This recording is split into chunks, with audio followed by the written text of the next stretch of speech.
I think if China could do this, Indonesia can do this. I'm really serious. But allow me to share with you some of my observations. First of all, Indonesia need to come up with your own roadmap of modernization, urbanization, industrialization. No other country's model can be copied to Indonesia. So you need to come up with your own pathway. However, there are several things which can be of relevance to Indonesia. First, keep domestic stability. Second, keep peace. Indonesia should be friends with all and enemy with none. And then the third thing, very important, development should be the harder truth. And then you need to come up with your own unique way, your competitive advantages, for example. Allow me to share with you several of my personal observations. I think there is one advantage for Indonesia which is really appreciated. Apa ni guys? Indonesia straddles on the equator. And benar. Indonesia has one of the best locations for launching satellite.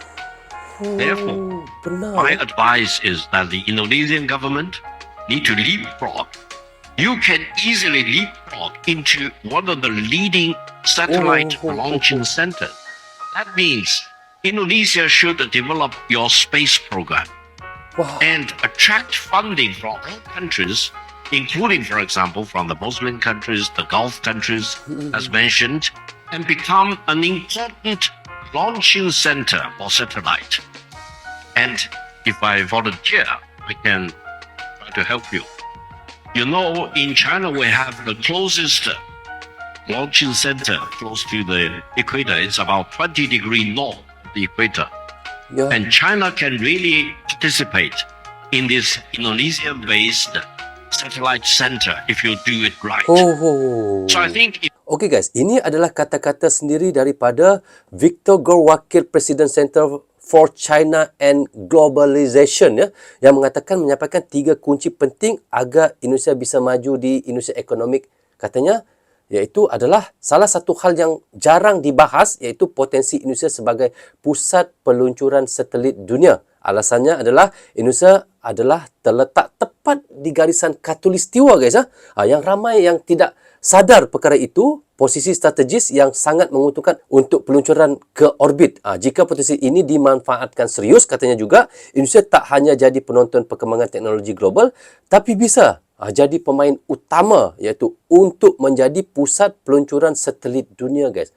Ramai yang tidak perasan, ramai yang tidak sadar selama ini guys, bahawasanya Indonesia memang benar-benar duduk di garisan khatulistiwa dan Indonesia menjadi pusat peluncuran satelit dunia. Wow, ini benar-benar luar biasa ya. Okay, next video. Seberapa maju Indonesia di tahun 2045? Wow, insya-Allah ada kereta terbang Organisasi Kerjasama dan Pembangunan Ekonomi Negara-Negara Maju yaitu OECD memperkirakan bahwa pada tahun 2045 ekonomi Indonesia akan mencapai 8,8 triliun US dollar dan menjadi negara dengan ekonomi terbesar keempat di dunia. Di mana Indonesia akan mengalami bonus demografi dikarenakan jumlah penduduk Indonesia. Usia produktif akan mencapai 64% dari total penduduk yaitu sekitar 297 juta jiwa. Di mana di tahun tersebut Indonesia memiliki pasar ekonomi paling besar di dunia serta kualitas sumber daya manusia yang menguasai teknologi, inovatif dan produktif. Artinya masa depan Indonesia ada di tangan kita semua nih yang masih muda-muda. Hal yang paling simpel menurutku yang bisa kita lakukan adalah jangan malas-malasan, bangkit dan buat karya. Entah itu menjadi karyawan dengan skill yang berkualitas, bangun bisnis kemudian membuka banyak lapangan kerja, ataupun bagi yang masih pelajar, jadilah anak muda yang berprestasi. Dan itulah seberapa maju Indonesia di tahun. Ya guys, untuk kita menjadi negara yang maju bukan yang senang bukan sangat mudah seperti disebut dengan mulut saja. Kita harus banyak usaha dan apa yang kita harapkan sekarang adalah anak-anak kita, generasi baru kita ini yang akan untuk melanjutkan impian untuk menjadikan Indonesia emas ataupun untuk menjadikan Indonesia maju. Maka guys, dari sekaranglah kita memberikan pendidikan yang baik untuk anak-anak kita supaya untuk merealisasikan untuk menjadikan Indonesia emas pada tahun 2045. Kerana pendidikan itu penting. Daripada pendidikan itulah akan memberi dan akan membawa untuk Indonesia menjadi negara maju untuk anak-anak kita juga ya. Okey. Indonesia ini bagus punya orang yang pintar, punya orang yang hebat, tapi akan lebih istimewa ketika kepintaran itu, kehebatan itu diisi dengan moral yang baik, integritas yang baik, dan Saya karakter setuju. moral itulah yang akan membantu karakter intelektual guna menyalurkan perintah kepada karakter fisikal yang melahirkan karakter kinerja yang positif. Ketika hubungan dengan Tuhannya baik, moralnya bagus, maka pelayanan kepada orang-orang sekitaran pun akan maksimal. Nabi melakukan tugasnya 20 tahun, Pak Presiden, untuk meningkatkan nilai takwa ini. 10 tahun di Mekah, persiapan 3 tahun, 10 tahun di Madinah. Ibu Menteri Keuangan saat pindah ke Madinah, itu namanya bukan Madinah tapi Yathrib. Kondisinya di bawah resesi jauh sekali, Bu. Kemudian kondisi pasar kacau, dimonopoli. Pak Menko Polkam, izin Pak, kriminalitasnya tinggi, tak terkendali. Tapi dengan nilai takwa ini, diselesaikan hanya dengan 1 tahun. Krisis ekonomi selesai dalam 2 tahun. Dan dalam 20 tahun, terjadilah generasi emas yang dihadirkan sehingga melahirkan suasana kota yang berkemajuan. Kelak itu disebut dengan Al-Madinah Al-Munawwarah. 20 tahun. Sekarang, Cara tahun Nabi, ya? 2025. Jika Anda menginginkan generasi emas 2045, kita punya durasi waktu yang sama, 20 tahun, maka mudah-mudahan puasa kali ini membawa spirit yang mengantarkan kita pada generasi emas dengan saling melengkapi, ulamanya mencerahkan, pemerintahnya juga baik, rakyatnya menyatu, dan itulah Indonesia yang kita harapkan. Ya. Ya Allah, Maha Rahmati, berikan penjagaan, perlindungan, dan kesehatan kepada seluruh keluarga besar Kabinet Merah Putih yang dengan kasih sayangmu ini dapat menunaikan tugasnya dengan baik dan dalam penjagaan yang maksimal. Jika ada pendosa di tempat ini, jangan biarkan dia meninggalkan tempat ini, kecuali Engkau ampuni seluruh dosa-dosanya. Jika ada yang merasa gelisah, mohon tenangkan jiwanya. Jika ada yang sedang mengalami kesulitan dalam tugasnya, mohon ringankan tugasnya. Ya Allah, mohon jadikan para guru-guru, para ulama, para tokoh masyarakat merupakan orang-orang yang baik yang mendampingi masyarakat untuk mencerahkan dan membangun kesatuan dan jauhkan mereka dari perpecahan. Dan mohon bimbing kami ya Allah untuk menjaga negeri ini dalam ibadah kepadamu sehingga menjadi negeri yang makmur, yang baik, yang Kau ridhai. Rabbana atina fid dunya hasanah wa fil akhirati hasanah wa qina adzabannar wa akhiru da'wana alhamdulillahi rabbil alamin. Okey guys, kita dengar tadi daripada kata Ustaz Adi Hidayat katanya menyampaikan tausiah di Istana Negara atas undangan iaitu Bapa Presiden Prabowo pada beberapa waktu yang lalu lah. Jadi beliau menyoroti katanya perjuangan Nabi Muhammad SAW yang berhasil membentuk generasi emas dalam 20 tahun melalui pendidikan, kepimpinan dan juga karakter yang kuat. Jadi beliau mengatakan inspirasi ini relevan untuk menyiapkan SDM unggul berbasis ilmu dan teknologi dan akhlak guna mewujudkan Indonesia emas pada tahun 2045 iaitu mengikut cara Islam yang seperti yang dilakukan oleh Nabi Muhammad SAW. Jika Indonesia untuk menjadi Indonesia emas harus meniru cara dari dalam Islam juga guys. Secara teknologi, secara moden pun kita ikut, secara Islam pun kita ikut. Mudah-mudahan apabila digabungkan antara dua ini guys, pasti insya-Allah Indonesia bisa untuk menjadi Indonesia emas. Itu yang dikatakan, yang dimaksudkan oleh Ustaz Adi Hidayat. Waduh, Prabowo mau pakai cara Pak Harto nih buat capai pertumbuhan ekonomi 8%. Maksudnya gimana itu, Mas? Jadi kita tahu Presiden Prabowo kan ingin agar pertumbuhan ekonomi Indonesia mencapai 8% di tahun 2027. Nah, katanya hal itu bakal diwujudkan dengan cara yang dulu dipakai mantan Presiden Soeharto dalam menggenjot pertumbuhan ekonomi. Di tahun 1995, ketika Soeharto memimpin, ekonomi Indonesia melesat dengan formula sederhana, yakni konsumsi, investasi, dan ekspor. Rumah tangga menjadi penggerak utama konsumsi, sementara investasi diguyur ke sektor-sektor strategis seperti sawit, tekstil, dan migas. Begitu ya? Adapun ekspor jadi mesin penghasil devisa dan membangun stabilitas ekonomi. Nah, tapi zaman udah berubah, begitu pula dinamika ekonomi global. Prabowo bertekad memperbarui formula lama yang dipakai Pak Harto itu dengan sentuhan modern. Jadi sawit dan tekstil tetap penting, tetapi pemerintahannya menambahkan hilirisasi industri, ekonomi digital, dan pengembangan semikonduktor sebagai pilar baru. Sektor-sektor ini dianggap mampu memberikan nilai tambah lebih besar dan memperluas daya saing Indonesia di panggung internasional. Nggak hanya itu, Prabowo juga berkomitmen meningkatkan efisiensi investasi melalui pengendalian Incremental Capital Output Ratio atau ICOR, sebuah indikator yang mencerminkan produktivitas modal. Jika pada era Soeharto ICOR berada di angka 4,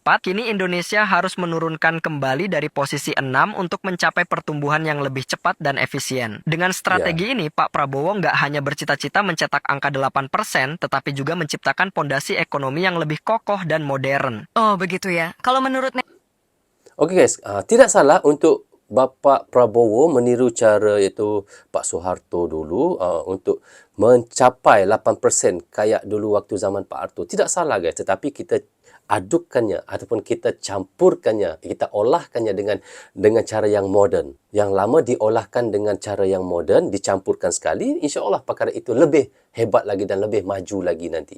Okay? Somewhere beautiful with, of course, warmer weather. Oh my goodness. Just someplace beautiful Terindah outside. nombor Well, satu Forbes is menurut helping us out. They Forbes, came out ya? with a list of the world's 50 most beautiful countries. They analyzed them on the account of their natural beauty. Yes, makes sense. We're talking Natural coral reefs, beauty. rainforests, glaciers, volcanoes, anything that makes it look interesting. So take a look at this. Indonesia is the most beautiful country in the world.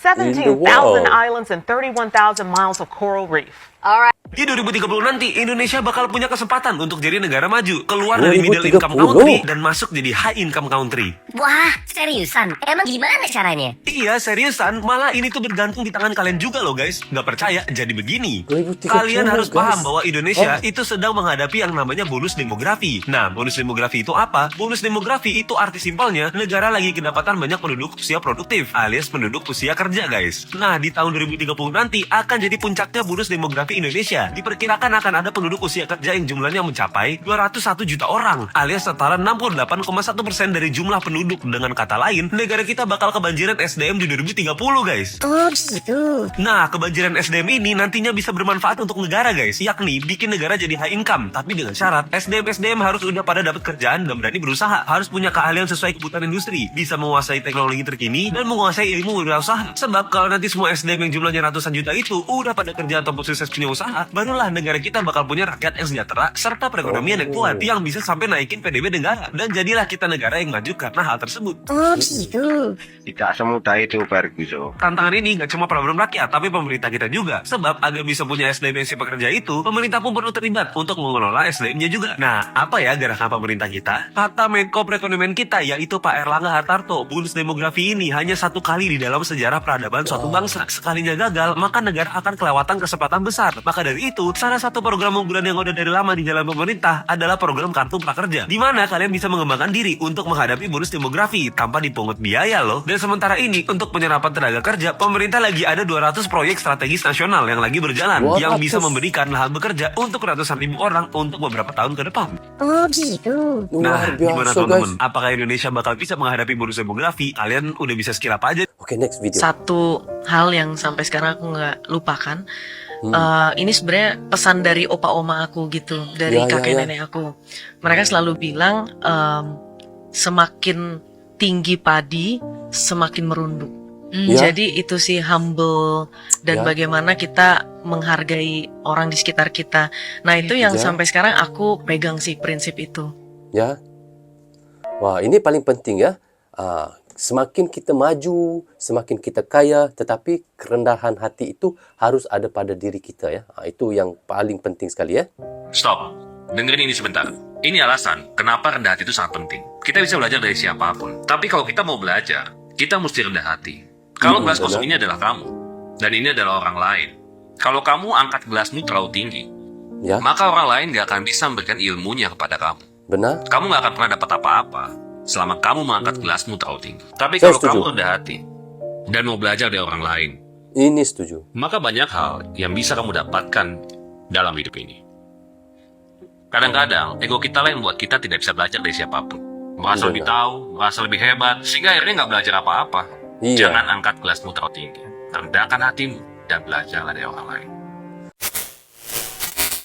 Oke guys, seperti yang kita reactionkan tadi, kita lihat iaitu pada tahun 2025 ini, kita lihat Indonesia semakin bikin kejutan dengan langkah-langkah yang besar dalam pembangunan dan teknologi. Meskipun ekonomi global lagi tidak stabil, Indonesia masih mampu tumbuh pada 4,87% di kuartal pertama tahun ini. Jadi memang sedikit lebih rendah dibanding tahun-tahun sebelumnya, tetapi masih jadi salah satu yang terbaik juga di Asia Tenggara. Jadi pemerintah juga lagi fokus ngejar target jadi negara maju di tahun 2045.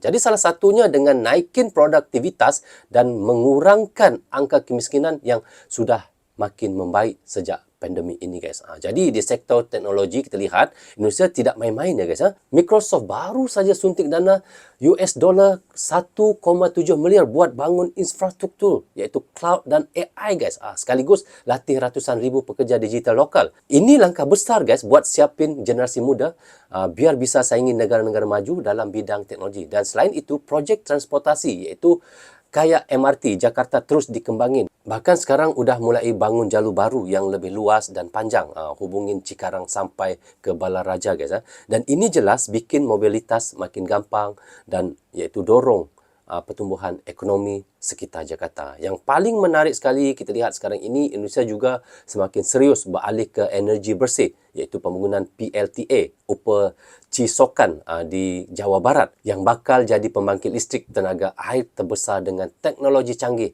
Lagi dikebut pemerintah juga rancang penambahan kapasitas listrik 70% daripada energi terbarukan dalam 10 tahun ke depan.